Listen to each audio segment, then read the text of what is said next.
that kind of a salt solutions you have to take in that for the better performance.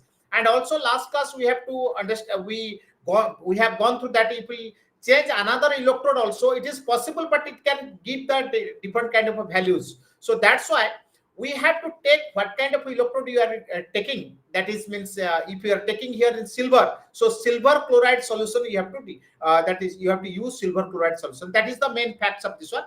Two electrodes are there. One is glass electrode, second is reference electrode, and both are the electrodes are connected with that silver wire and dipped with the silver chloride solutions. Okay, next. The silver metal present in electrode can lose an electron and form silver ion. This reaction is a reversible reaction, which means the silver ion can also accept an electron to form. What I meant to say in this case, that when the silver electrode is there in the silver chloride solution, then potential difference will be created, right? When the potential difference will be created, so electron will go away or electron will accept it. That we have understood already in last classes, right? If silver in the oxidation state in left hand side, you will see that oxidation state is 0 and the right hand side is the oxidation state plus 1 plus, right? That means one electron is lost by the silver electrode. Again, reversible. Reversible means if I am deficient of electrons right now, so Ag plus will accept an electron and becomes the Ag0, right? So this is the state what you can use in the electrodes. Okay, let's go to understand the facts. Form metallic silver. The second reaction that occurs on the pH electrode is the reaction between chloride and silver ion to form silver chloride. This is again a reversible reaction. The reference electrode is filled with a saturated solution of potassium chloride. What I told you exactly, that reference electrode we also use, that is yesterday we have gone through this one, saturated KCl you have to use. Okay, next. Whereas the glass electrode is filled with 0.1 molar HCl. The end of glass electrode has a bulb-like structure made up of thin glass. The glass is made up of silica. This glass is designed in such a way that the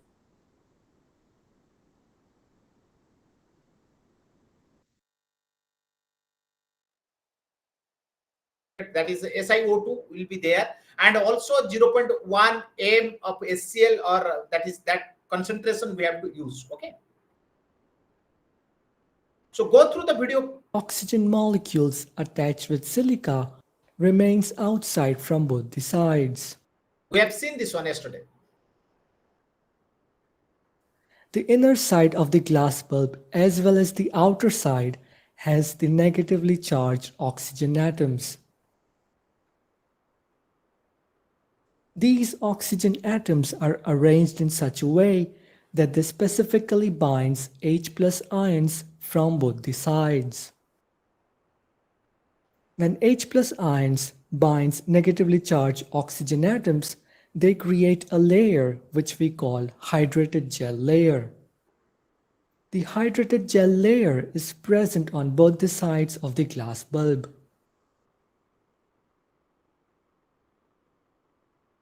Always remember, the H+ ions cannot cross the glass of the electrode. They can only bind at its surface. The hydrated gel layer on both the sides is usually 10 nanometers thick, whereas the thin glass of the glass bulb is 0.1 millimeters thick. The glass electrode functions as a half cell. This glass electrode is connected with the reference electrode. The potential generated by the reference electrode is always constant. The reference electrode also has a porous ceramic plug that allows diffusion of ions and completing the circuit. Now, instead of having two separate electrodes, most of the modern day pH meters have a glass electrode and the reference electrode arranged together. Okay, now let's see how the glass electrode measures the pH of the solution. When the solution is acidic, there are more number of H plus ions in the solution. As a result, there will be more number of H plus ions on the outer layer. Hence, the region outside the glass electrode is more positive. The inner layer has less number of H plus ions. As a result, the inner layer is less positive with respect to outer layer.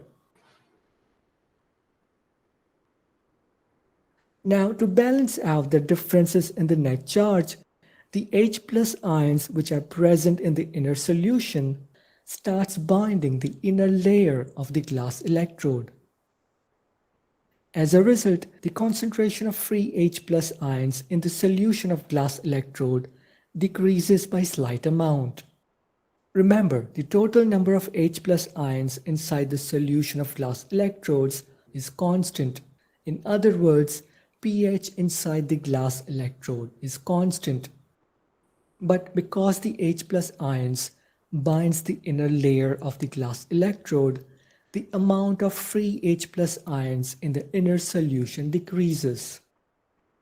Now, as the number of free H plus ions has decreased, the number of Cl minus ions in the solution will be more. In order to balance out the chloride ions, the silver metal of the silver electrode loses its electron to form silver ions. These silver ions react with chloride ions to form silver chloride. Now, as the silver wire is conducting metal, these electrons will give rise to electric current and will change the potential of the glass electrode. This change in potential of the glass electrode is measured with respect to the reference electrode.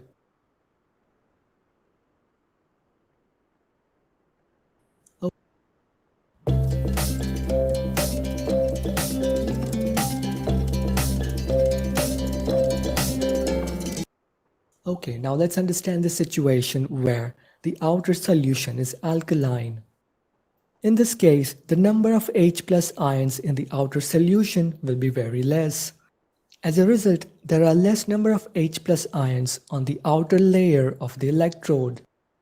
Hence, the region outside the glass electrode is less positive. The inner layer of the electrode has more number of H plus ions. As a result, the inner layer is more positive with respect to outer layer. Now, to balance out the difference in the net charge, the H plus ions which are present on the inner layer are released in the inner solution. As a result, the concentration of free H plus ions in the solution of the glass electrode increases. As the concentration of H plus ions in the solution of glass electrode is more, the Cl minus ions are comparatively less. Now, because of deficiency of Cl minus ions, the silver chloride dissociates itself into Ag plus and Cl minus ions. The chloride ions released from silver chloride will balance out the extra H plus ions in the solution. However, since silver chloride has been disassociated, we have more number of Ag plus ions. The extra Ag plus ions moves to the silver electrode and gains electron to form metallic silver.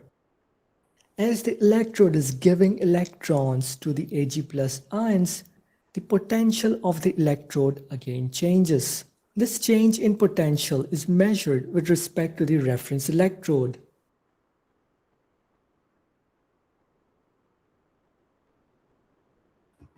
Thus, to summarize, the concentration of H plus ions in the outer solution affects the binding of H plus ions on the inner hydration layer of the electrode. This binding or release of H plus ions on the inner hydration layer affects the oxidation or reduction of silver ions on the electrode. The oxidation or reduction of silver ions causes electrons to be either gained or lost by the electrode.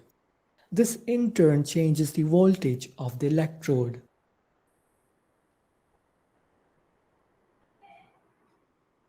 Now, for accurate measurements of pH, the pH meter must be calibrated. For this, we use buffers with known pH.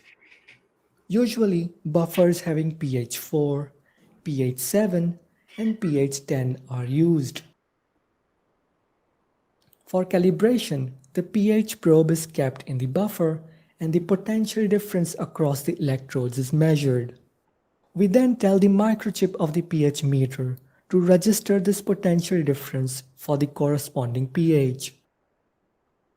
This is done for each buffers with known pH. We tell the microchip to register the potential difference with known pH values. Once calibrated, the pH meter can be used to calculate the pH of unknown solutions.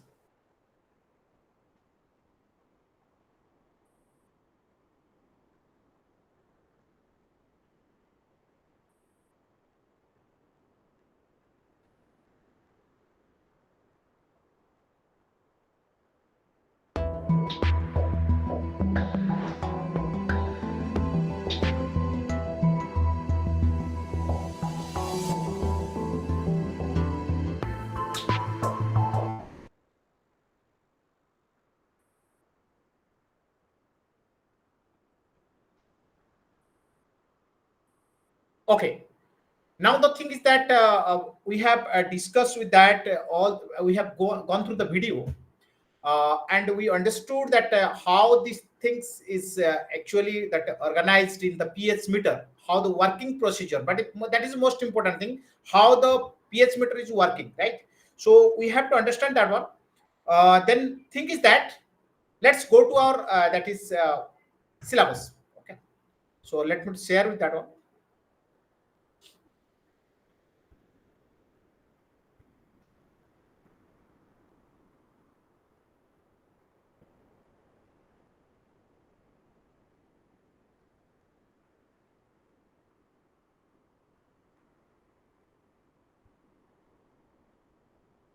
Now this is the that so this is the pH metric, right? How the pH that is potential of hydrogen. You say you can say that is potential of hydrogen, or you can say strength of hydrogen, or you can say that is that how the hydrogen ions are measured on the basis of that. So actually, that working procedure of this that system is we have to measure the hydrogen ion, the strength of hydrogen ion on the basis of that. So it may be acid, may be alkaline. In both the cases, that is hydrogen is there. So in acid, H plus ion will be released, and in the alkaline medium also, that is OH bond is there. So OH bond will be clipped, and that is H plus will be released. In both the cases, H plus ions are released. So that's why on the basis of H plus ion, strength of H plus ion, we can calculate what is the pH, means potential of that is hydrogen, or strength of hydrogen in that particular circumstances. So in this case, in this chapter, we'll go to the that is objective concept of pH, glass membrane electrodes. What you see, you have seen through that video, glass membrane electrodes, pH meter, measurement of pH, pH titration, modified glass and solid state membrane electrode, and all the things. So these are the facts. Actually, that sharing of that video means it is more that you can better understand the things, how the facts is happening over there, right? What is the system and what is the techniques are used, how it will happens, what is the actually chemical that facts is there. Also, it is a part of physics, right? So all the things are associated with this one, right? All the things are associated. So on the basis of that, you can calculate, right? So thing is that now we'll come to the that is objective of this one. Will come down objective of this one. Okay, objectives. Draw and level a glass electrode. What you have seen the glass electrode in the video. So that is one thing, that how the glass electrode is. Means, so in this case, what you have seen the glass electrode in the video. So that is one thing, that how the glass electrode is. Means, so in this case, what you have seen the glass electrode in the video. So that is one thing, that how the glass electrode is. Means, so in this case, what you have seen the glass electrode in the video. So that is one thing, that how the glass electrode is. Means, so in this case, what you have seen the glass electrode in the video. So that is one thing, that how the glass electrode is. electrode. Okay, we have to write down that one. Describe how the pH meter can be used to measure the pH. Description, you have gone through that video description also, how does it work in that, how the pH meter does work, what is the how the application part is, that how it happens, acidic medium, how it is works in alkaline medium, how does it work. So you have gone through that video also, so we'll discuss that one also. And describe how the pH data can be used to determine the equivalence point in acid and base titration. That is another part. Okay, list of applications, so ion selective electrodes. Okay, now what is pH? Actually, pH is a mathematical, if you see that we can calculate the value of pH on the mathematical basis, potential strength. On the basis of that potential strength, so we can calculate the pH value, right? So what we have done in the last, see that 8th 9th standard students also, they are doing the pH, they are using the pH paper they are using, but we are not using the pH paper. We will do on the basis of mathematical formulas. So there is a mathematical formula by using the acid base reaction, there is a mathematical formula. So mathematical formula is pH is equal to minus log concentration of hydrogen ion. Got the point? pH you can calculate minus log concentration of hydrogen ion, right? This is the formula. You have to calculate the pH like this. So how will you calculate? If you are not able to find out the concentration of hydrogen, so it is not possible. So for the finding out the concentration of hydrogen, we have to use that pH meter concentration. We have to calculate. Okay. So thing is that now in dilute solution, the hydrogen ion activity is approximately equal to the concentration of hydrogen ion.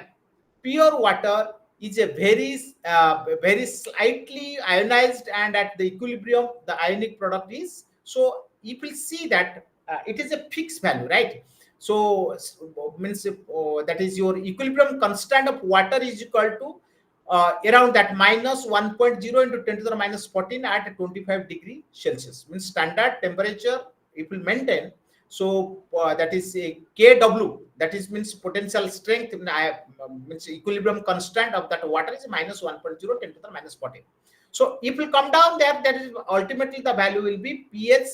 So that is logarithm form is there, minus log H plus minus log OH minus, means acidic medium and basic medium. So minus log Kw, and pH is equal to or pH plus POH, means acid potential strength of acid and plus potential strength of base OH, it is equal to P Kw. So this is the formula you can use for the, that is what your for the calculation of a pH. Okay. Now we'll come down. Okay. So if you go down, that is another way, that is that's glass membrane electrode. So see that we have discussed about that the glass membrane electrode. Right now you have seen that video. You have seen that a glass gas is there, and that is silver. See that picture. You will see this picture. So Ag is the where, and AgCl is the concentrated things, and it will 0.1 molarity of concentration of hydrochloric acid is used. So this is the glass electrode. We have discussed about that, and what is the how the function is working over there, means silica, that is SiO2. Si2O, that is how does it function with the means hydrochloric acid, how the ions are coming, H plus ions are coming and attached to the surface of that glass electrode, and on the basis of that how it is balanced and equilibrium touched. So you have gone through that video. So on the basis of that video you can calculate this one also. You have to understand that this is a function area, that how does it occurs. It is theoretically mentioned over there. You have seen that videography also.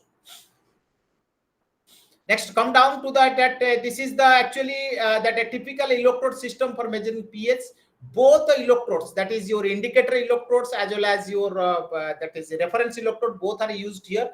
You have seen in that video how the that is both are connected with that means both the electrode are connected with that one. So this is the technical things. This saturated calomel electrode is there. So that is again that one indicator electrode there. You have seen that whatever you have taken in the indicator electrode, what you have taken in that reference electrode, and how it will connected. That diagram is there in the video. Also, you have seen same thing is here represented. So nothing, no need to worry about that. The same thing is how it is calculated. Okay. Now the thing is that how the Nast equation will be applied in this case. Okay. So as you know that here that potential cell potential is expressed, you know that E cell is equal to, we have follow several times this formula. E cell is equal to E indicator minus E your that is what is reference. So and plus what is the potential difference between that salt freeze. Okay, so that formula is there.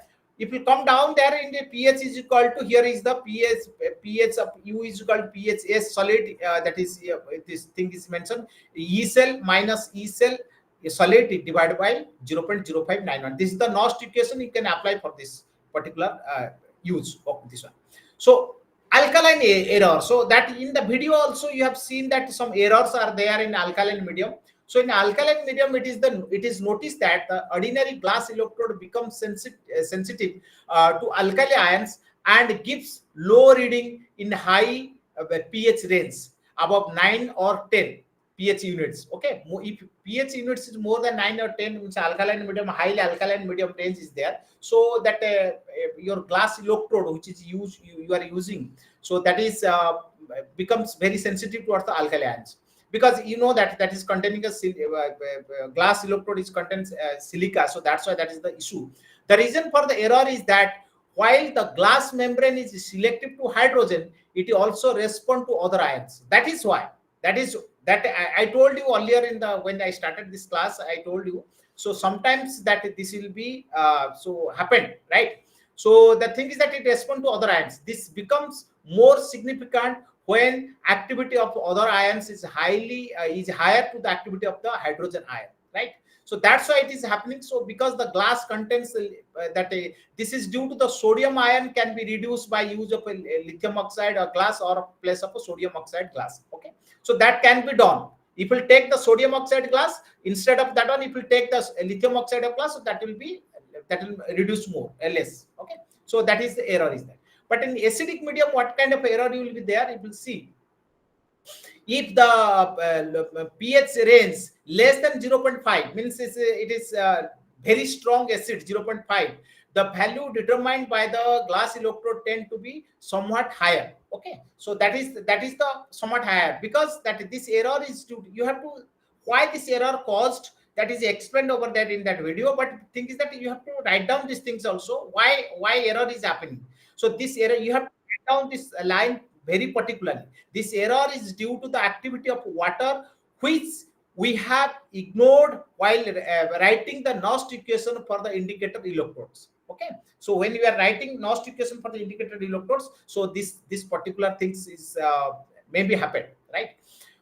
We have assumed activity of water may be taken to the unit as it is in the large excess in the solution of it behaves the pure substance. So that is why the acid error will be there and alkaline error will be there. So third is there variation in junction potential. In most of the cases, the composition of the standard buffer solution and the test solution are different. So two things are there. So that standard that is this is the means difference between these two things, buffer solution as well as test solutions. Okay, so which we are comparing with which one, that is that both are different in their behavior. So that's why in such situation the liquid junction potential will be different. Definitely when the both the liquids are that is matching at as you the liquid junction, I told you when the both the concentration will be different, the junction will be created. So at that point, if these two are buffer solution as well as a test solution will have some that is different, so that will have the concentration. Due to that concentration, there will be that problem will be arises. Okay, error in the pH of the standard buffer. There may be question may arises what are the errors are will follow in case of pH meter, right? So these are all errors are there. This must should be keep in your mind. There may be possibility that a buffer solution is not prepared with full care, or its composition may change during the storage.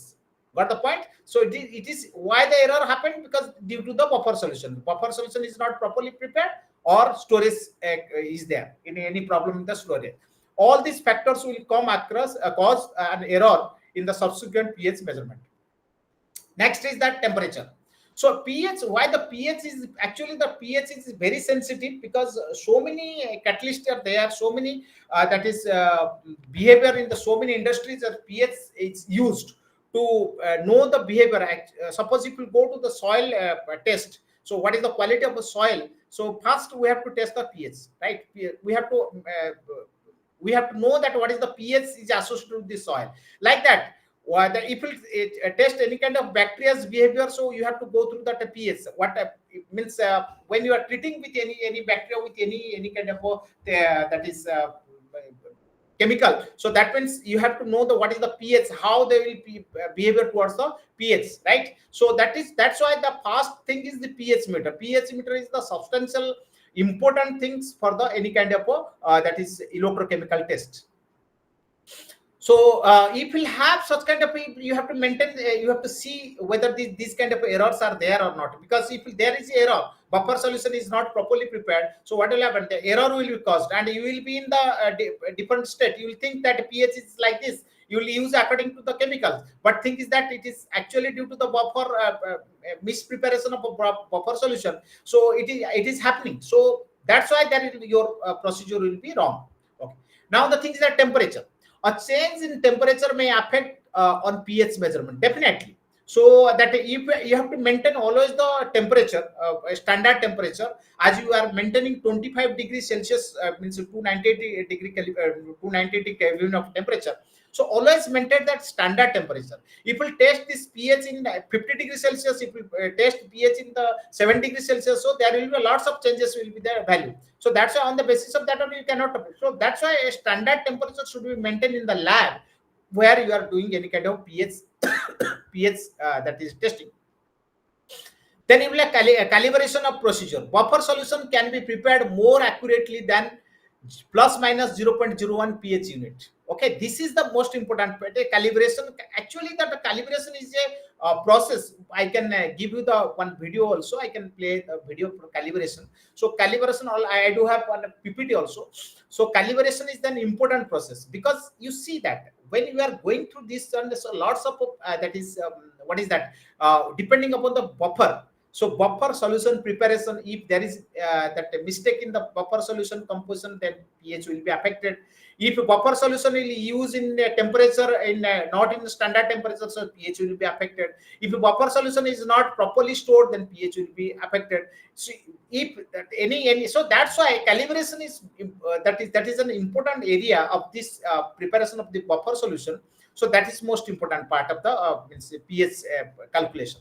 So that's why calibration procedure is most important. Calibration procedure it's a procedure that you have to do it in proper way. So that's why plus minus 0.01 pH units may be managed, not more than that. Okay.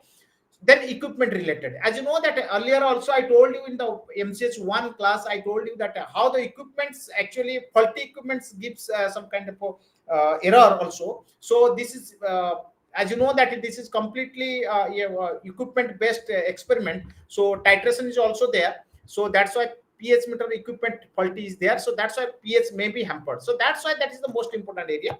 So how now it will come down. Okay. So then come to the pH meter. Okay.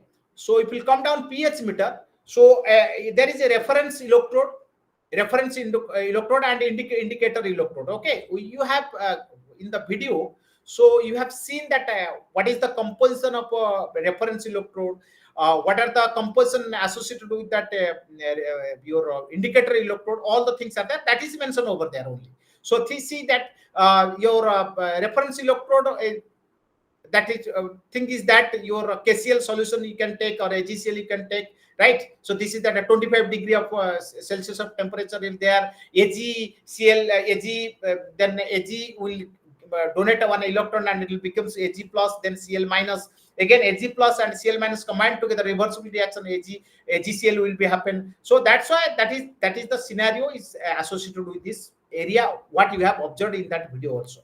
Okay, next if we come down, this is same thing is over there. Come down to the indicator electrode. It's a glass electrode. So glass electrode already you have what is the composition of a glass electrode? How the that is silverware is dipped with that silver chloride and a 0.1 concentration of hydrochloric acid along with that. See that all the things is there. So you have to go through that. Okay.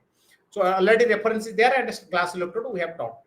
Measurement of pH, right? So measurement of pH, this is the potentiometric method of pH measurement. How the pH is measured in the potentiometric measurement. Okay, just a second. Let me to share with an PPT. Just a second, please.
Just a second. I'm sharing another video with you. Just sharing another video. Check it out.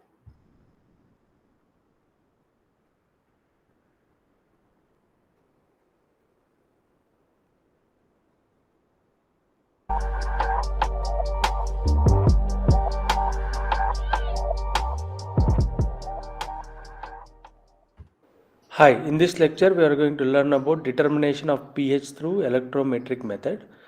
pH is the hydrogen ion concentration. So this is the Sorensen scale which indicates acid, neutral and base. This equation is Nernst equation which first relates the electric potential with the hydrogen. Okay, this is the Nernst equation. Okay, the first Nernst equation come down to the pH meter, how it will and come hydrogen ion concentration.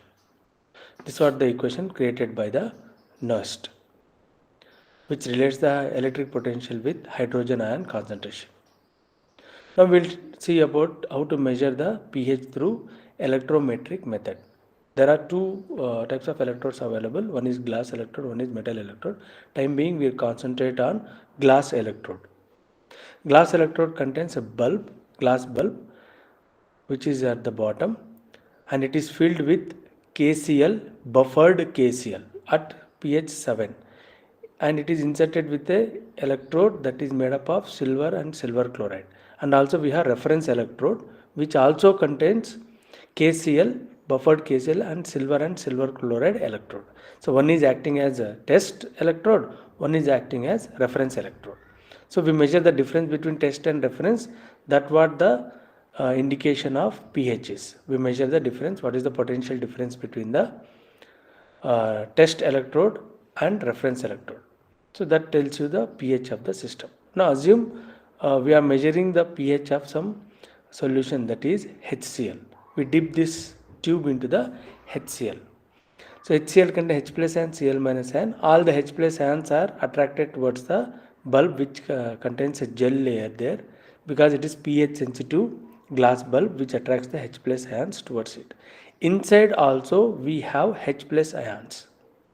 You can clearly see here Now we have H plus ions which are there inside also. Okay, so outside we have more H plus ions, inside we have less H plus ions. This will create a potential difference. This will create a potential difference across the glass electrode.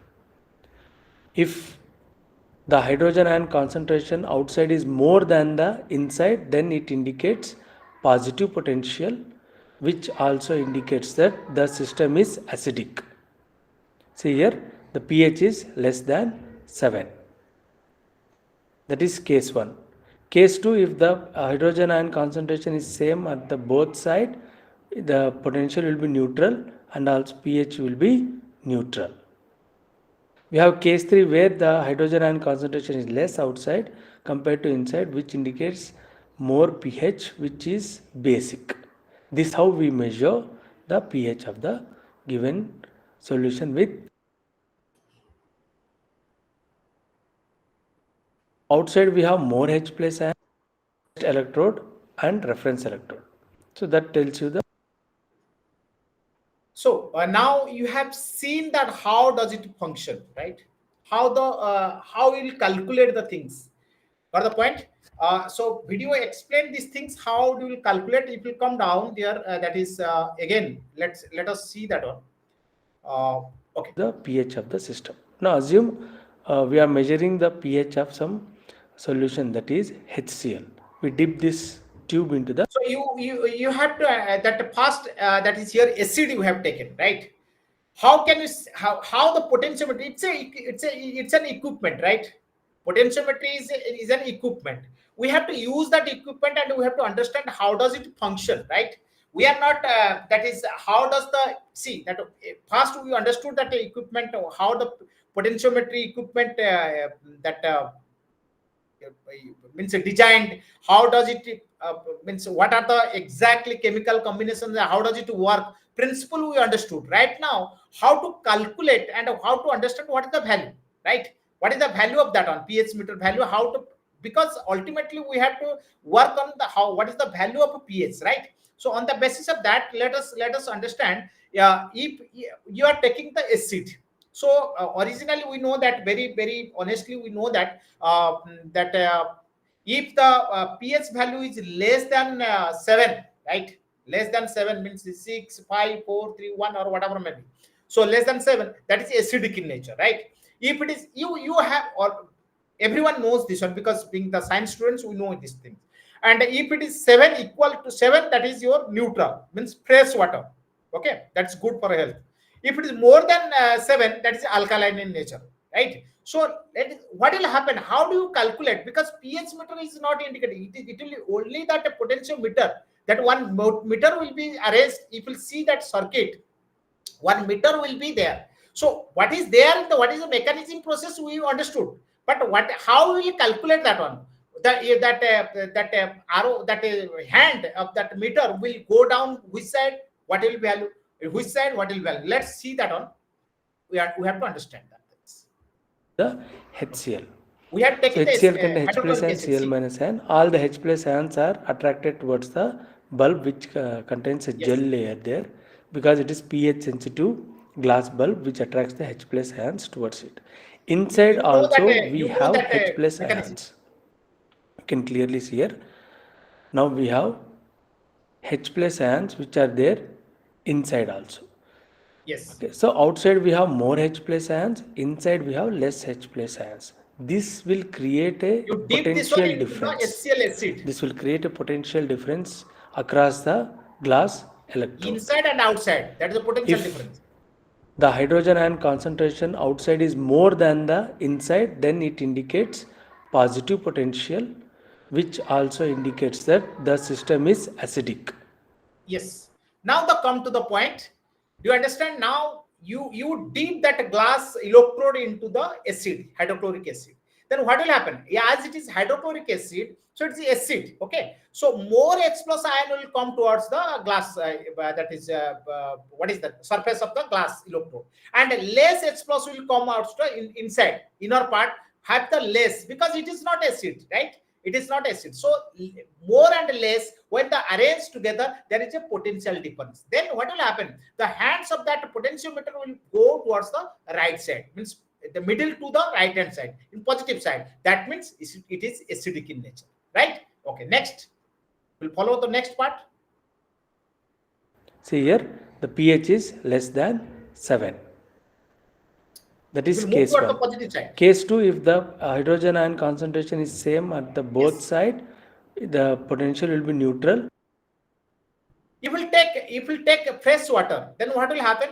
So inside and outside both the sea, that in the that is your video. So inside there is 4H plus ion, outside is the 4. It is not exactly 4. So just we are taking an example. So inside there is 4, outside is the 4. Total number of, means inside and outside H plus ions are equal, right? So that means the hands of that potentiometer will be at the middle part of the sun. There is no positive sense, no negative sense. So see, that is potentiometer shows the middle part, right? So that means pH is 7. It is neutral in nature. You have to understand these things. Okay, next. And also pH will be neutral. We have case 3 where the hydrogen ion concentration is less outside compared to. Now the thing is that if we take the alkaline medium, potassium hydroxide, okay, sodium hydroxide, if we dip that one in alkaline medium, then what will happen? The less number of H plus, because that is more chances of the breaking of OH bond, not NOH bond, NO bond, NaO. So if you take the sodium hydroxide, NaO bond, that bond may be breakdown in most of the cases, because OH bond is hydrogen bonding. But in case of some circumstances, in case of OH bond may be breakdown. So that's why inside there are more number of H plus will be there, and outside the alkaline medium will provide the less number. As you know that alkaline release OH minus ion. So that's a less number of H plus ion will be released to that particular inside more number of H plus ion will be released, and outside less number of that ions, H plus ions will be released. Then what will happen? It will go toward the negative side. See, negative side go means it is alkaline medium. Positive side go means it is acidic medium. In the middle part it is neutral in condition, right? So that is on the basis of you can calculate that things. Okay, that's all. Okay, let's go to the syllabus again. Inside, which indicates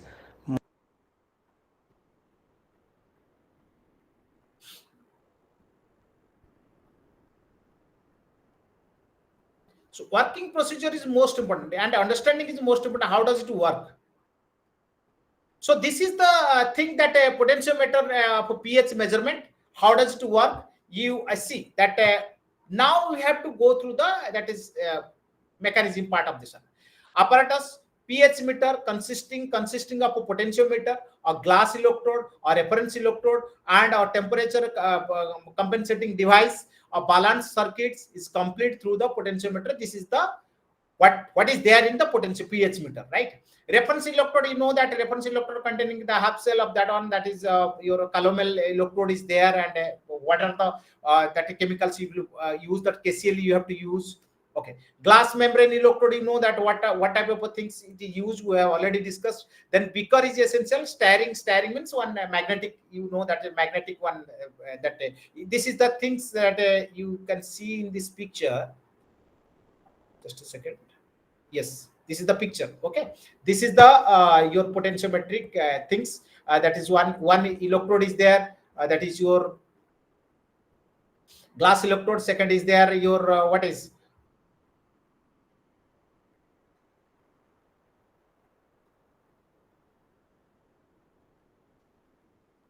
just a second.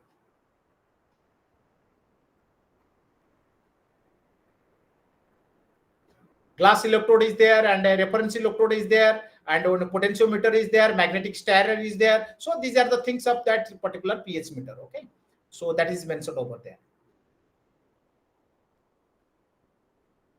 Okay, that things that again that come to the reagent. Okay, so calibrate is the most important area of this one. Calibrate is the electrode system against standard buffer solution of the known pH. Okay, that is the most important. So if now come to the point, pH buffer tablets having pH 4.02, 4.0, 7.0 and 9.2. This is actually the buffer pH. When you are making any kind of a buffer, so you have to maintain 3 pH systems. Okay, you have to maintain 3 pH system. One is 4.0, one is 4.0, second is 7.0, third is 9.2.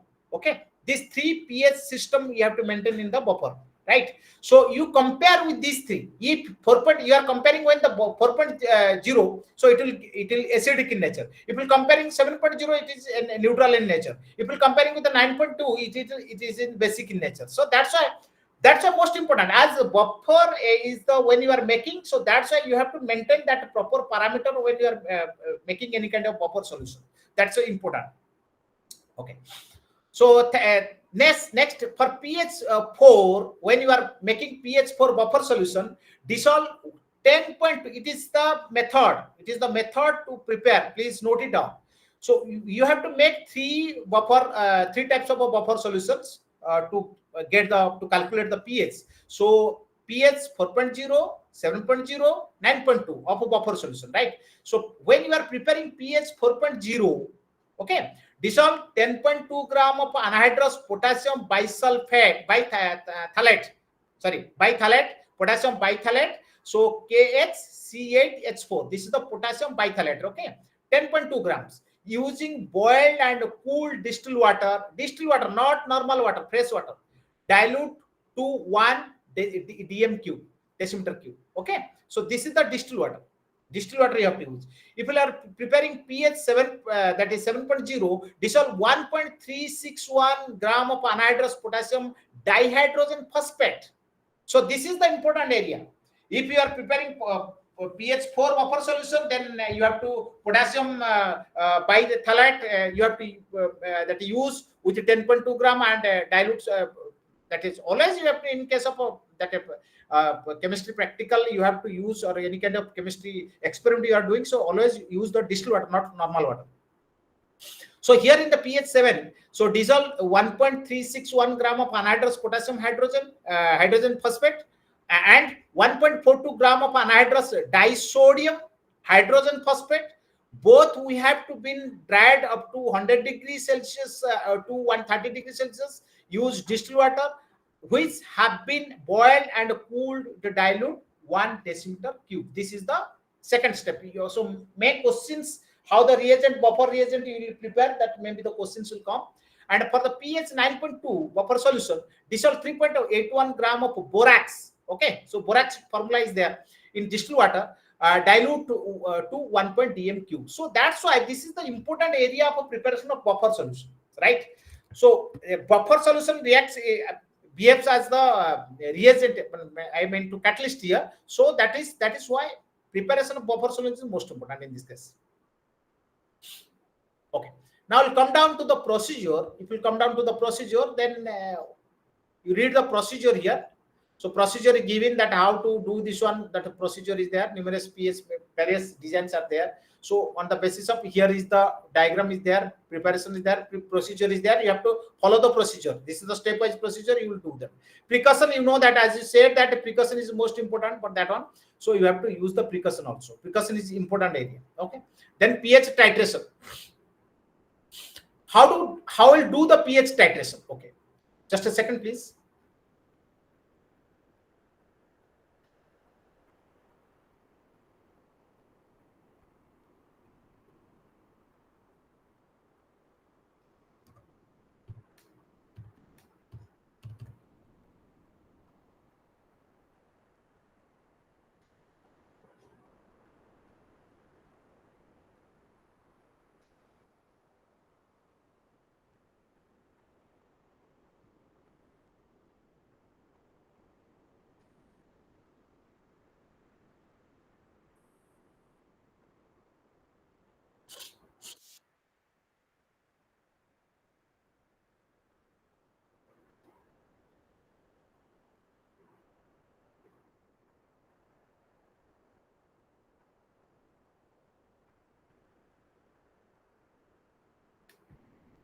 Just a second, please.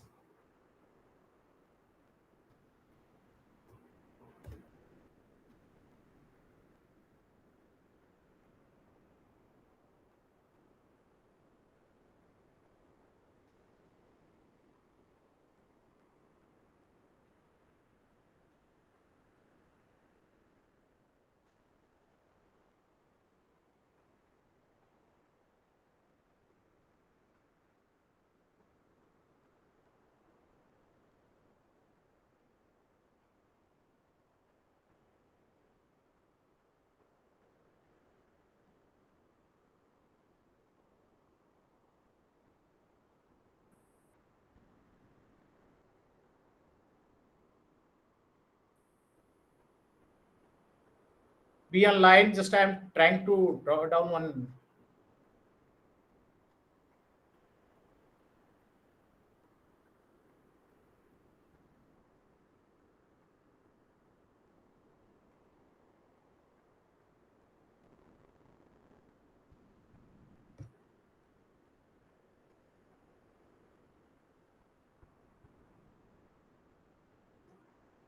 Okay. I'm sharing how we'll do one the pH. Okay, pH meter titration. Just to say, just to say.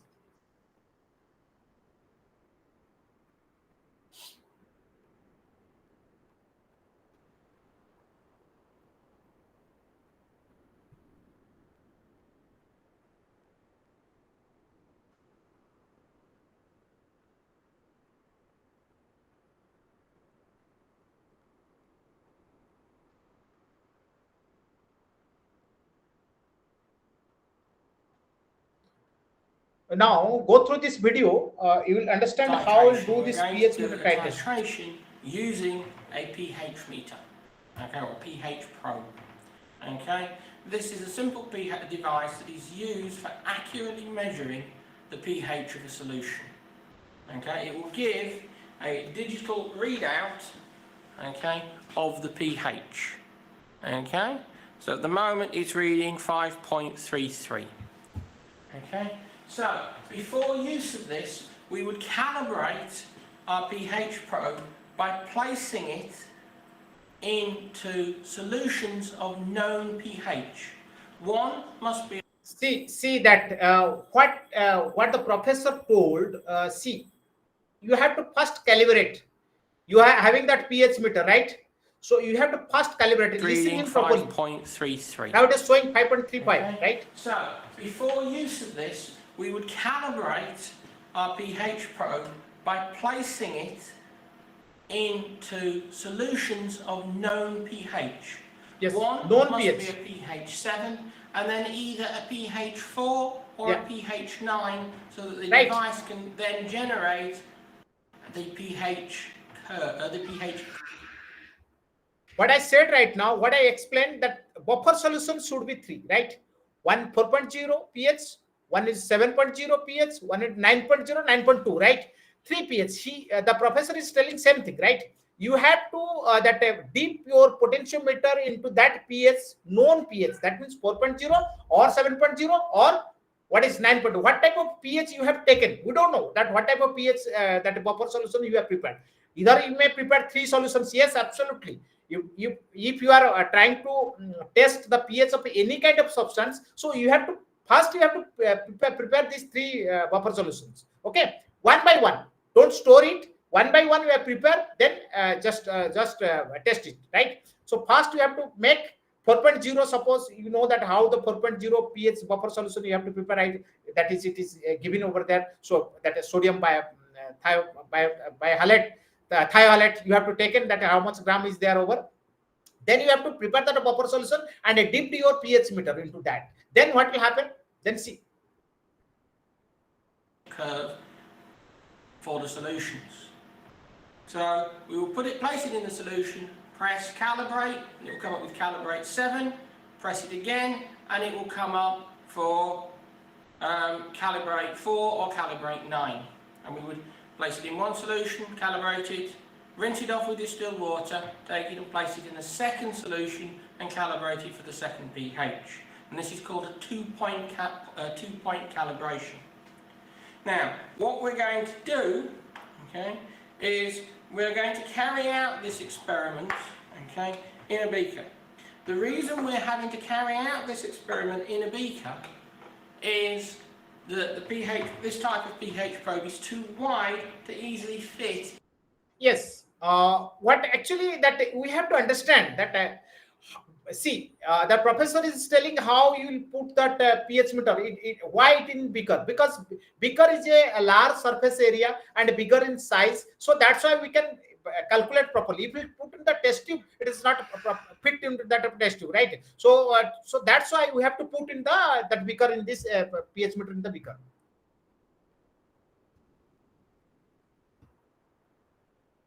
Just a second, please.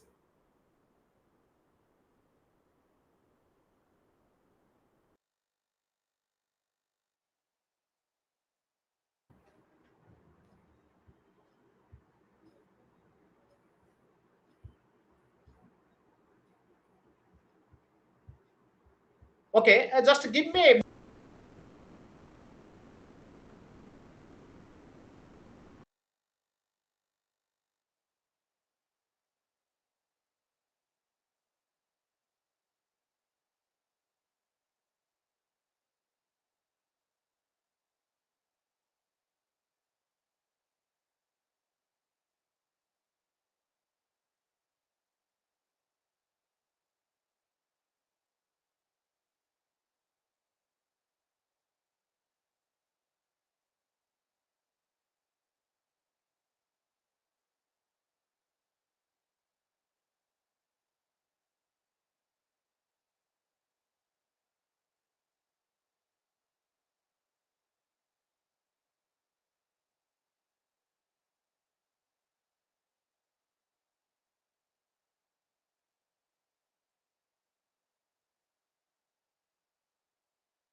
I'm extremely sorry that some issues were there. Okay.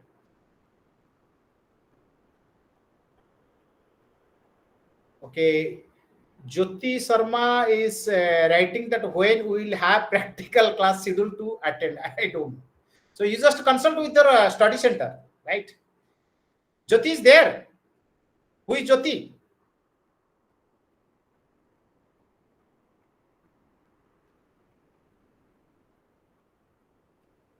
I just is there Jyoti someone else there?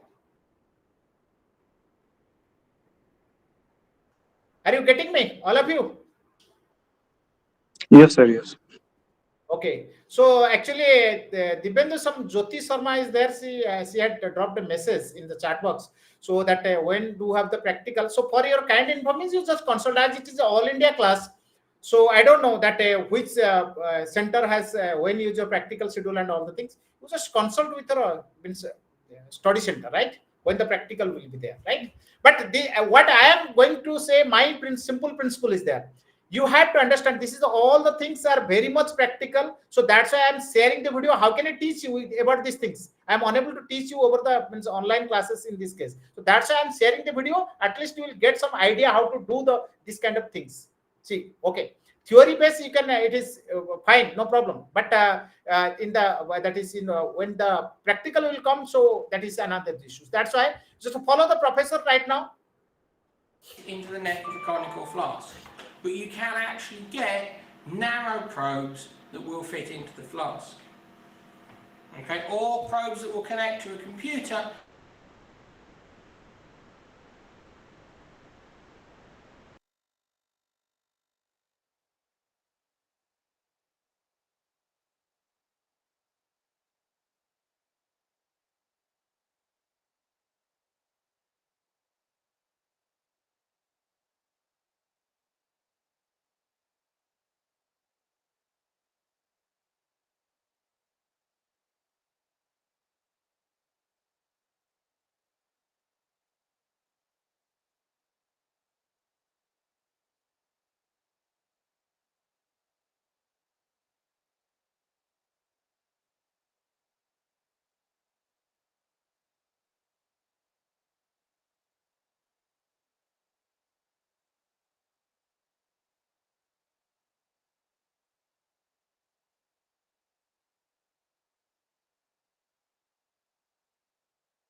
Okay. So now the thing is that we are on that video.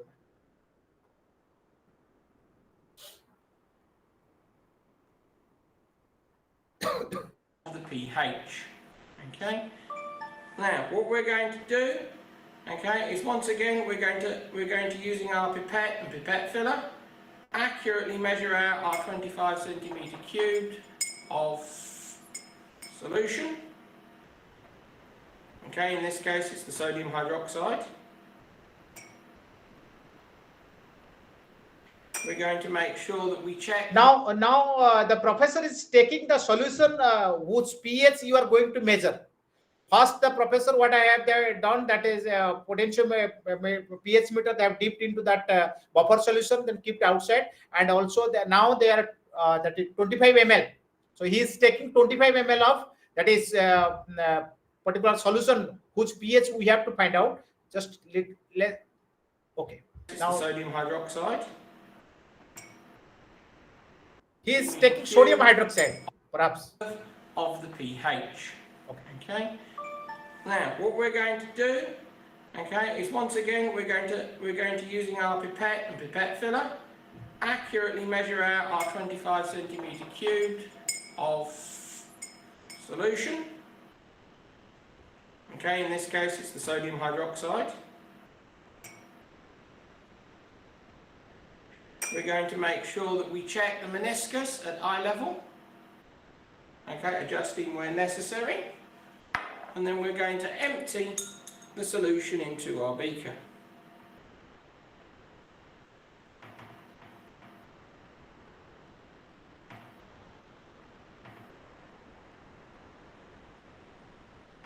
Remembering that there will always be one tiny little drop left at the end which is calibrated for. The way the pH probe works is that there is a little tiny glass sensor at the bottom which must be kept clean and must not be touched. Okay, that tiny little glass bulb is the sensor for detecting the change in pH. So that pH meter, what is that? That is containing one tiny that is bulb, right? The bottom part of that one. That is the sensor. That is the sensor. So professor is showing that one. That should be dipped. That must be touched to the solution whose pH you have to find out. So that is the thing. Okay. Important that when we are doing our titration, that glass sensor is in the solution. Now I have put the probe into the solution, you will notice that the pH reading has dramatically changed, way up to 11.9, which is strong alkali. Yes, absolutely right. Now the thing is that as he said that in the video, that he is taking sodium hydroxide. Okay, so for our better knowledge, we know that sodium hydroxide is an alkaline solution, right? So that means pH should be more than 9, definitely more than 9. Okay, so got the, as he is taking this one, so it is and he told that it is sodium hydroxide, and he has that is whatever the buffer solution he has taken, we don't know. But thing is that he told us a sodium hydroxide means a strong 11 point something is that pH meter is showing. So it is a strong alkaline solution, right? You know that sodium hydroxide is strong alkaline solution. Okay. Next, let us see the video. Okay. We are now going to gradually, okay, add our solution of hydrochloric acid. Oh no. Okay. Now the thing is that he has taken, see, sodium hydroxide is the base, okay, that is taken in that case of what is the beaker, and he tested that is what is the measurement of that one is 11 point something, okay. So that is the pH meter strength of that sodium hydroxide. Now he has taken that, what is that, hydrochloric acid. It is acid base titration, right? So he has taken hydrochloric acid in the burette, right? Now pH meter is there, and he will open that burette slide slowly, but drop by drop, okay, and he will tested that pH, what is the pH strength, how 11 point, that is something, that value is there, 11 point something 2, what happened, it will come down, definitely come lower, okay. Just let's see that one, what he is doing. Do this. noting that from the earlier titration that we had a titer of approximately 19.3, which gives us a rough idea of our endpoint. So we're going to gradually add our solution, making sure not to run the acid down pH probe while agitating the solution. Now, you add the solution gradually in small amounts of a few mil at a time, purely because the pH probe has a lag. It is not an instantaneous change. Okay? It will take a few seconds for the pH probe to adjust. So that's what you have done already in the that is your practical titration. You are slowly added to the, that is everything. Okay, so you slowly added. That's why the reaction will be that it happens slowly, and the pH will see that 1 meter will read. It will take some time also, right? Fraction of second maybe. So slowly you add it. So then the proper reaction will become, and it will happen properly. Then what will happen? The pH meter will read, and slowly don't add. That is means don't add all the things at a time, right? So slowly you add it, dropwise you add it, and shake it properly. Okay, stir it properly. Then read that. Give some time. Stop the stoppers. Note the that value is then buried. So on the basis of that, you can calculate the pH. And get a reading on the solution. So we add a few centimeters, we agitate it, okay, and we see what happens. And we keep going doing this until we get near to what we believe is our endpoint from our earlier titration with an indicator, which has given us a rough idea of where the endpoint is.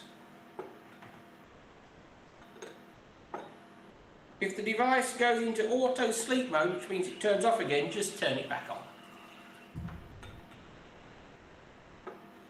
And then when we get roughly to where we think our endpoint would be, now bear in mind this time I started at 0, so we're talking somewhere above the, around about just before 19, we will switch to doing it drop by drop. Now if you're very careful, you can actually set the burette to add solution drop by drop, okay, while continually agitating, and you will start to see a drop off in the pH. Now towards the end will be very subtle, so we need to make sure that we are doing this in a very controlled drop by drop manner.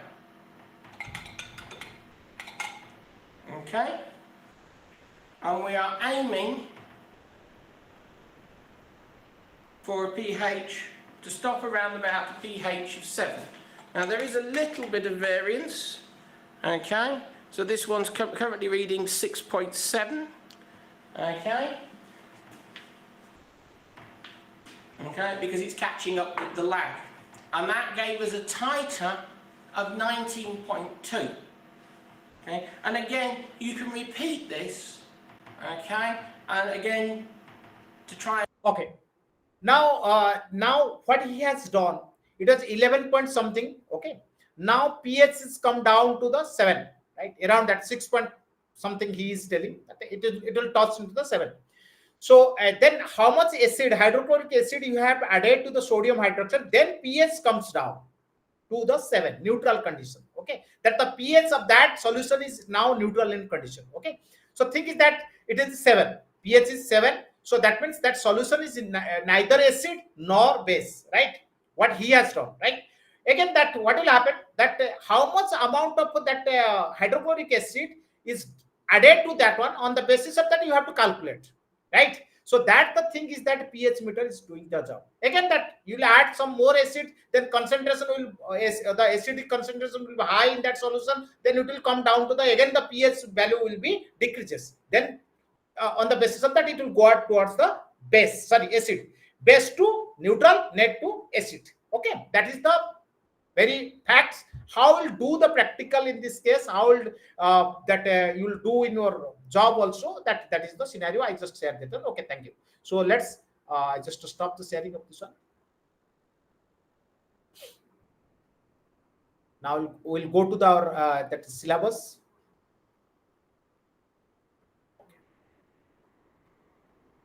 So now that this is pH meter titration. Yeah, that what you have seen that one. See, over most of the titration range, pH varies gradually, but near at the end point, pH changes very abruptly. Okay, so the resulting titration curves will be like this. Okay, so by inspection, whatever things is there, curve is there. So when the pH is that is equivalent point is there 0, then it will go to the acidic strength. So like that. So titration of weak acid with strong base. Okay, weak acid with strong base. So that what do you mean by weak acid with a strong base?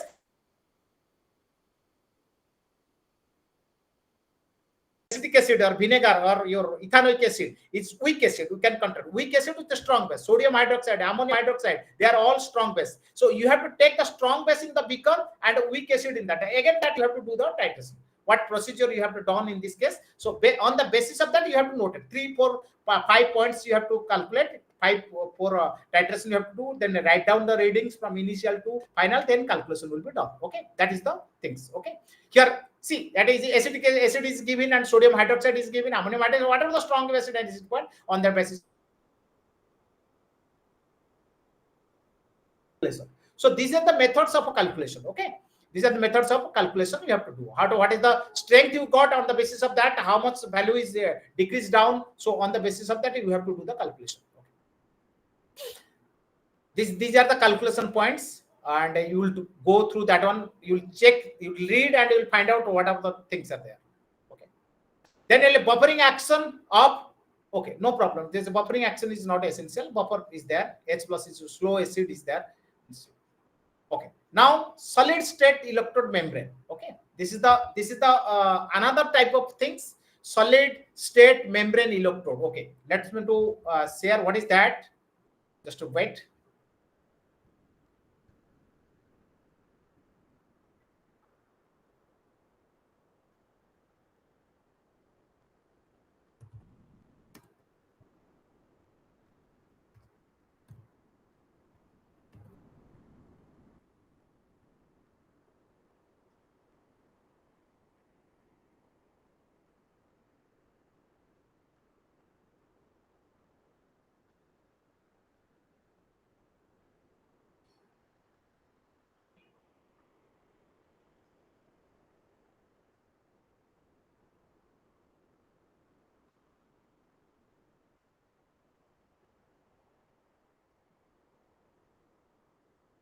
Just a second, please.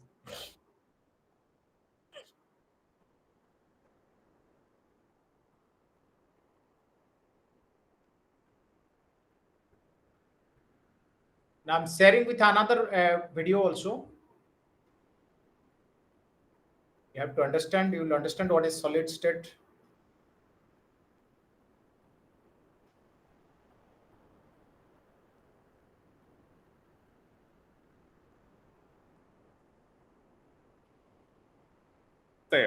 Ion selective electrode, or sometimes we call it crystalline selective electrode, because this solid state is in the crystal structure. So that's why we can call it both.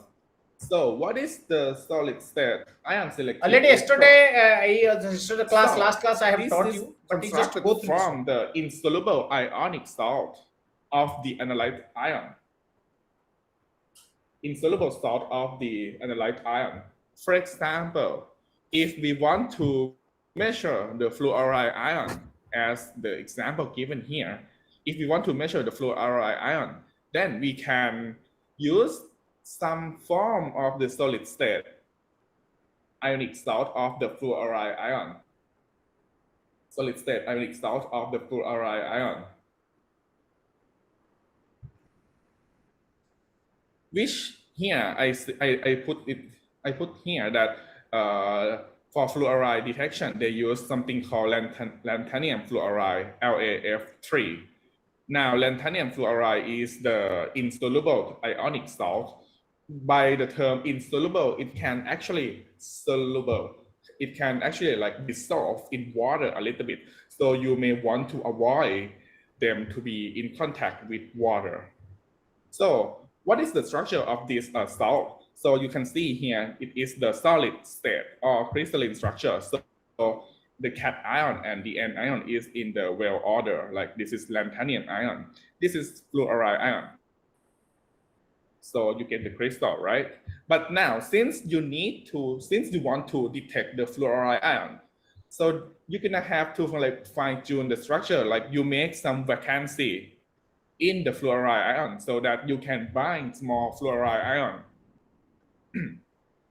And binding fluoride ion will give you that the membrane potential that we already discussed last Tuesday.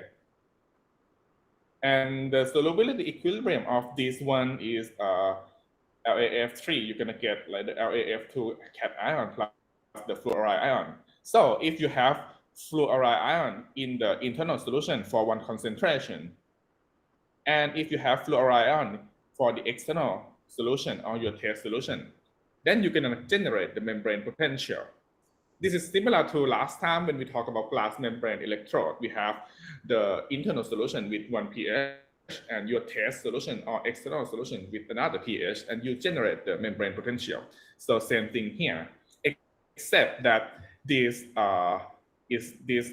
fluoride electrode is made from the crystalline structure, crystalline ionic compound. And because this type of ion is made from the insoluble salt, but the term insoluble is actually like sparingly soluble. So we have to keep the solid state ion selective electrode in the dry air. You must not put it in the store it in the aqueous solution. This is in the opposite of the glass membrane electrode. For the glass membrane electrode, you have to put it in the aqueous solution all the time, right? So that you keep the hygroscopicity and the gelation and the ionic exchange process.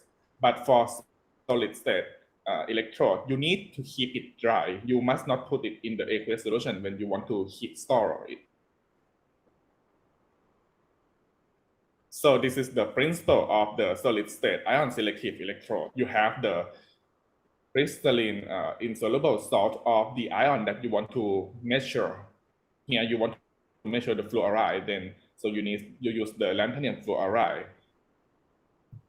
and you must keep it dry. And now this is the molecular ionic structure. So what is the electrode structure? So here you can see that here you have the lanthanum fluoride crystal here at the end of the electrode. The solution inside it, you're gonna have the fluoride solution, of course, because we want to detect fluoride, right? So you want the internal solution having fluoride. So here they have the sodium fluoride. And then the outside, you're gonna put the... So we actually we have discussed about this one yesterday, but you have to understand what is the mechanism part associated, how does it work? So go through this one. Electrode in the test solution, right, with another concentration of the fluoride. But you can see here that since you need two electrodes, right? So you have to have the internal silver chloride electrode as well, and that's why you need to mix it with the sodium chloride or sometimes potassium chloride as well. But this is why you don't really need to know the structure, but at least you should know in general this type of electrode needs the solution internal and external. But what you should know is the membrane potential of the electrode. I'm gonna go back a little bit. Where is it? So last time, I think, yeah, this one. Last time we plot the indicator electrode potential or the cell potential, which is E cell, and against the pH, which you get the negative slope. And you can derive this by yourself. This is the calibrated, okay, buffer cation, solution. You get negative slope. For the anion here, which is fluoride, you get positive slope instead. and you can derive here, and you're gonna get something like membrane potential is equal to some constant plus the RT over ZF PF, The application but of this Nost is the form equation. at 25 degrees Celsius, so you get 0.0592 PF. PF is minus logarithm of the fluoride, right? The base 10 logarithm. So if you plot the calibration curve theoretically from membrane potential against the PF, then you get the positive slope here with the slope of the 59.2 millivolt. This is millivolt per decade. So this is in opposite of the glass membrane. Glass membrane, you detect the cation, so the slope here is negative, but here you detect the anions. The slope here is positive. So if there is the question asking you to compare the response between the cation electrode and the anion electrode, you should be able to compare by using this. All right.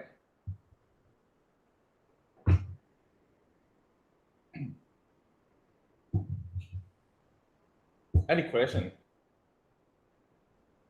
What? How about the exam last Tuesday? Is Like not to operational or the example of the flow pH. If you go to the, so this is the solid state electrode. This is for the anion like fluoride. But there are some like operational or the good. Okay. Now the thing is that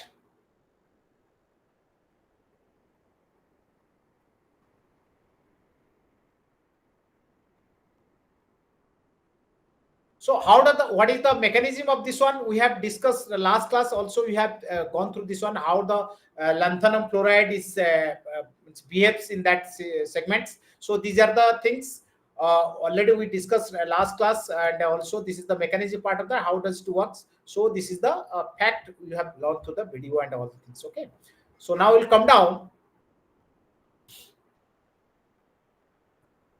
Ion selective electrodes. Already I taught you this one. Ion selective electrodes. Okay. Now the that potentiometer pH meter is almost all completed. So your the things is that whatever the questions answers are there, so you can do it. The assignment and all the things. This is the practical things you have to do the practically how the how it will check it all the things and essential factors also associated. Anyone has any questions about this that is potentiometer 2 and how the pH meter is working and all the things? So in the group actually that we shared that all the videos, so you can check it out. That is video also later on for the how does it work. Okay, so you can check it out.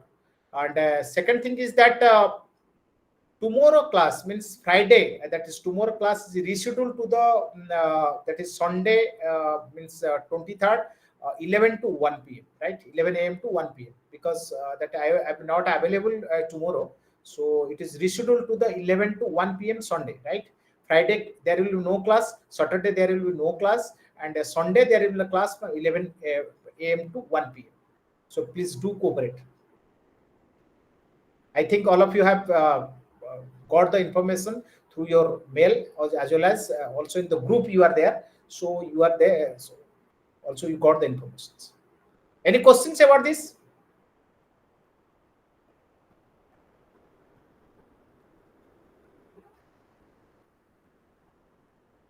Anyone has any question?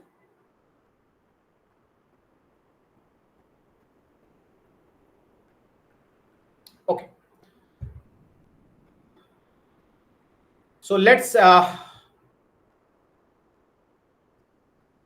go to the our that is other topic, that is your unit 4.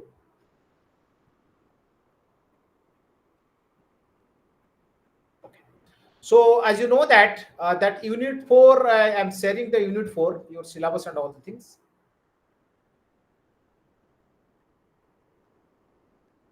This is conductometry, right?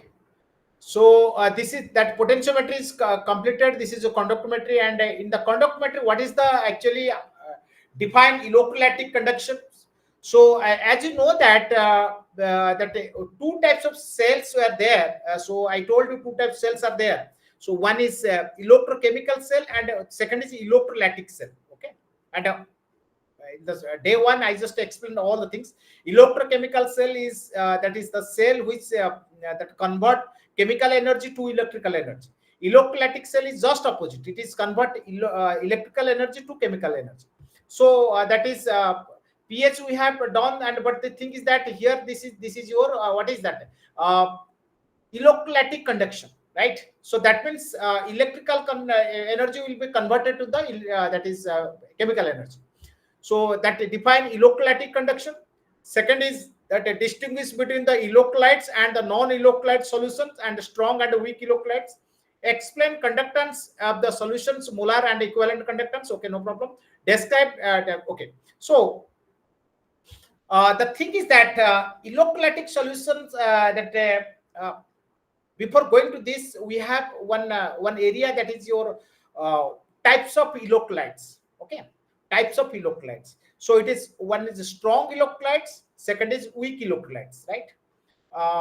Strong electrolytes means if that is see that is lots of things are there in strong electrolytes, but if you say that if you add sodium chloride into a spoon of sodium chloride into that is one glass of water, so that means 250 ml of water, so it will be dissociate immediately, right? And if you add that is acetic acid into the glass of water, it will dissociate. It will take more time to dissociate. Maybe completely it will not dissociate, but the sodium chloride will completely dissociate. So which one will completely dissociate? Very honestly, in the first line of definition, which that electrolyte is completely dissociated in water, and that is known as strong electrolyte. Which is not completely electrolyte, that is dissociated in the water, so that is weak electrolytes. This is the honest first line, bottom line. But there is one value, so that should be 50% should be within this second, and this much of time, fraction of time. So that is all the things. So weak electrolyte and strong electrolyte is the most important. So on the basis of that, conductance will be there, right? So electrolytes and non-electrolytes.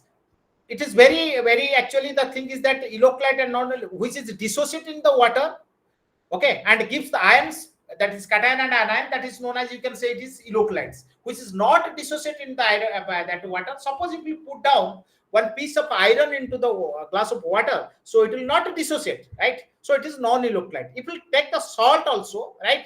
So many salts are there, which is the cationic and anionic part, but it's not dissociating the water, right? So that's why that is non-electrolyte in nature. We will come across so many examples. Okay, it will come down to that which is dissociating the water, completely dissociate or dissociating the water, that is known as electrolytes. Electrolytes and non-electrolytes. Electrolytes which is dissociating water, non-electrolyte which is not dissociate. Again, electrolyte will be divisible into two types, that is strong and weak. Okay, so we'll come down to the strong electrolyte. Let us discuss first one, that is another thing will there. So it will come down that strong electrolyte. So strong electrolyte and weak electrolyte. See, that is strong electrolyte, which is strong electrolyte, the substance which is completely ionized in aqueous solution. Means it is mentioned over there. It is completely ionized.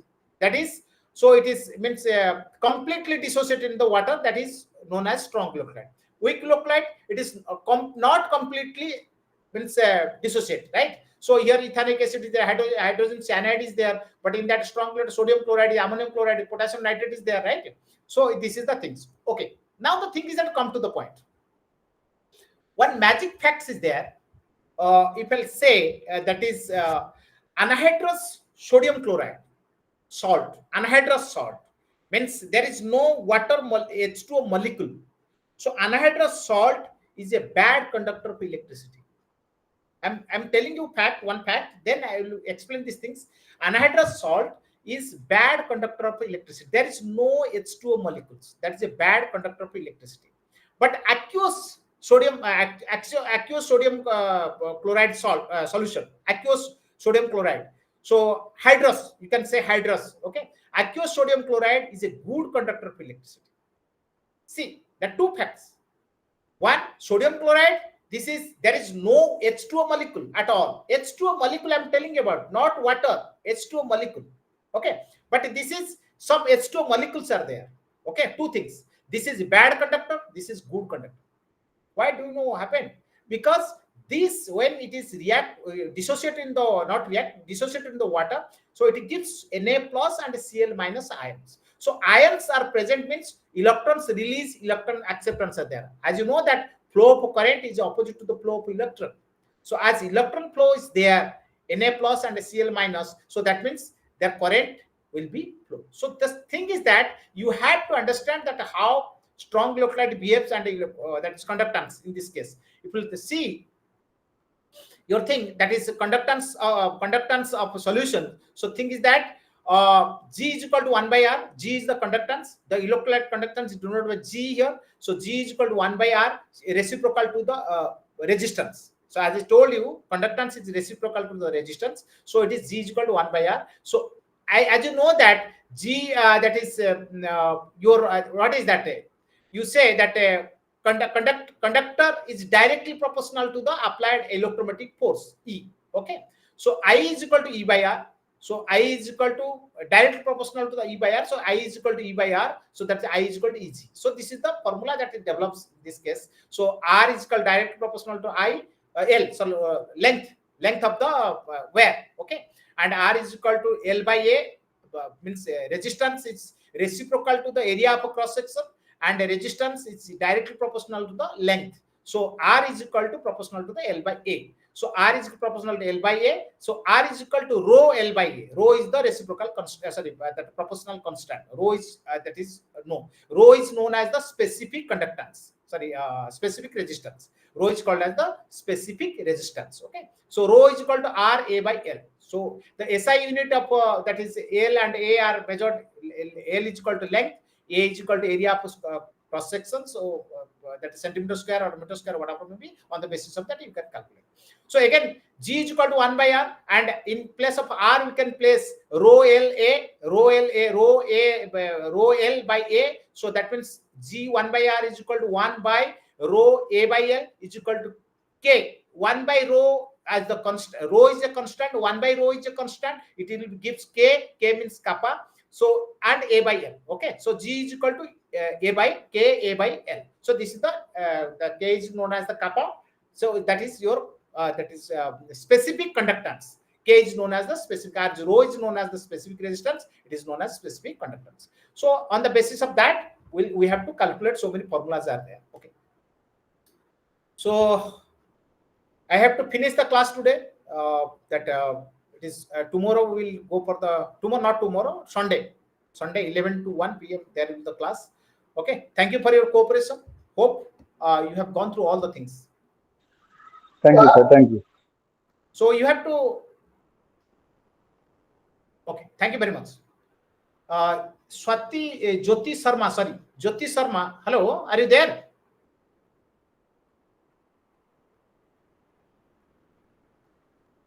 Okay. So those have any someone having the practical on the practical and all the regards, you just consult with our study center. So that is it is not possible for me to say when their practical will be conducted and all things. Okay. Thank you very much.